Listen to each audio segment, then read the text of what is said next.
This belongs in the UN space for peace and security of Hong Kong and the citizens of Hong Kong.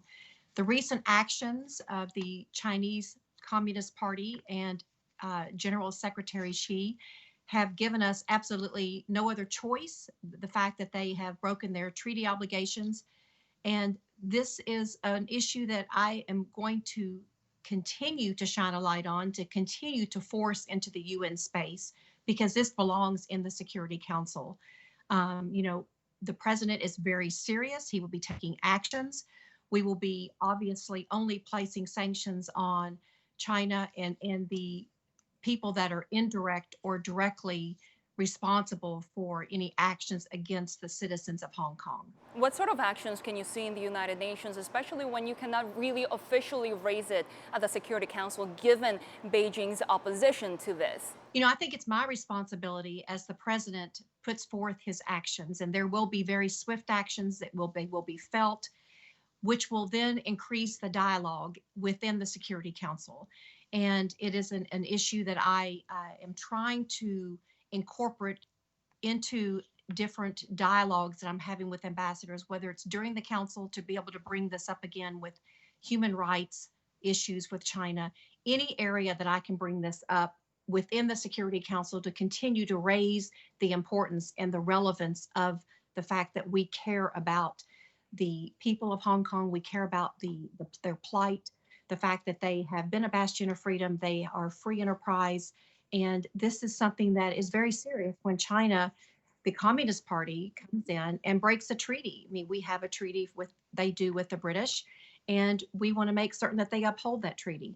The UK has been actually pretty vocal on this issue, but we have seen other US allies being vocal on, say, trying to investigate the origins of the coronavirus pandemic and just being retaliated against by Beijing. How much support do you have among other members to bring this issue to the forefront? Well, the issue of Hong Kong, you know, obviously being a human rights issue, the Council cares deeply about human rights. There may be 2 or 3 actors that do not, but you know, that does not stop us from doing the right thing. And when it comes to human rights, there's no better president than Donald Trump that protects the rights of other people. We have like-minded allies within the Security Council, and we speak frequently. You know, this being during the COVID pandemic, we've all had to be more cognitive of speaking on the phone and speaking virtually with outside of our meetings. And that's what we have been doing. And we are not going for 1 second to let there be any light between the fact that we're raising issues on Hong Kong within the Security Council and in other venues that I have the opportunity to do so. Let's talk also about the Iran nuclear deal, because this is a framework that the United States has withdrawn from, but the arms embargo is now going to expire very soon. How do you plan to extend them?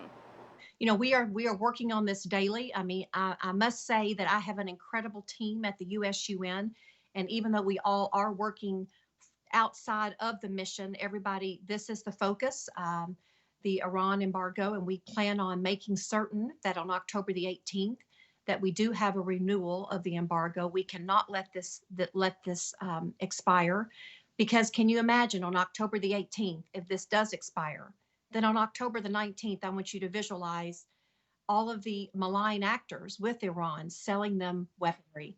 So that is something in itself that I try to keep in the back of my mind and our entire mission. And that's what keeps us going every day and working ahead, planning for October 18th. Does that mean that you'll be invoking the snapback provision that allows you to unilaterally reimpose those sanctions on Iran? You know what? My job is to make certain that we seek the renewal of the arms embargo. And I'm going to be working very hard at that every single day up until that last minute on the 18th. And that is my focus. I'm responsible for making certain that the renewals are in place. Brian Hook with the State Department, our Iran's embargo expert, and I are keeping very, very close contact. And that this is what our mission is to make certain that we renew the arms embargo.